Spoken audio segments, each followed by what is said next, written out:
It's going fabulous, man. I was just checking out the art that you banged out in about 10 minutes, which is some of the sickest shit I've ever seen. Thank you. I'm more interested in fucking this pumpkin behind me. As am I. But there's too many seeds. We might both get pregnant. That's true. I wouldn't mind getting a pumpkin pregnant, though. We have some orange kids. But half my kid if we're both gonna fuck the same pumpkin. My kid's gonna be orange anyways because I eat so many Cheetos. Well, don't you mean yellow? That's like the most racist thing I've ever heard in my life. That's the most racist thing I've ever said in my life. But at the same time, it's all fair game. You almost substituted yourself for another person of Asian descent. Yeah, but I'm Asian, so I'm allowed to do that. Well, it's true, so I'm not allowed to say that. Wow, Boston's like the most fucking racist place I've ever been.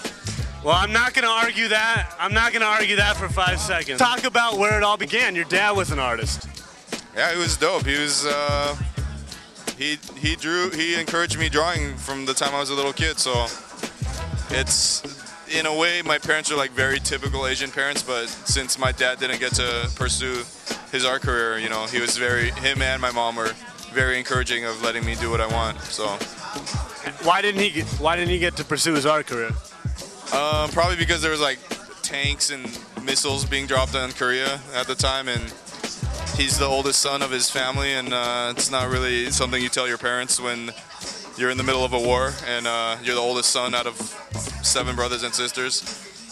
They're like, hey mom, dad, I want to be an artist. It's like, shut up, you fag. You gotta be a, doctor or lawyer or something. So he had that dream taken away, and so I got to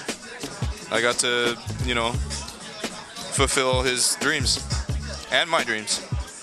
I love what I do for a living. I have no fucking complaints. You killed 2 birds with 1 cliche stone.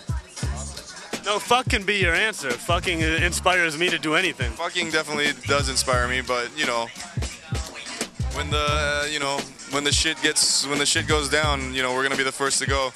It's like probably, unless you're in jail doing tattoos or like, trying to like draw pictures in the dirt, trying to explain to natives what you're trying to say, it's probably one of the most useless talents to have. Art, that's why I never have even tried to pick up a pen or a pencil. It's the email somebody sent to you. It's the first thing you read on your website. It says, "Hi David, I read your email about your experience in jail and that you had taken a hard, cold look at life. You had a wake-up call in capital letters. Guess you went back to sleep, forgot about God and all that you had learned." Now, what does that mean? That's the first thing I see when I go onto your site. I didn't write it. No, but you responded to it. Oh, well, my website hasn't been updated in 5 years, and, I went through a religious experience when I was in jail, and, I didn't realize that claiming any kind of religion I was naive, I guess, but, basically, overnight, like hundreds and thousands of people, they just judge you and tell you how you should be, and I'm doing my thing, I'm trying to be a better person, but I won't lie, my Bible has collected dust over the years, but, I'm just trying to take it one day at a time, which unfortunately is not working out so good for me, since I've developed a horrible gambling problem over the last year, but, yeah, I mean, it's just weird when, like, total strangers you've never met in your life, like, interview you and ask you personal questions, and then, like, also, like, I don't know if they really care or like they care or they're just asking you that shit for themselves.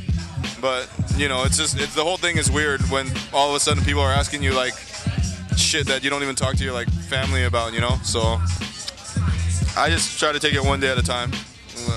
It's not working so good for me, but I just do my thing, try to keep a happy face and keep rolling. Keep running from my problems.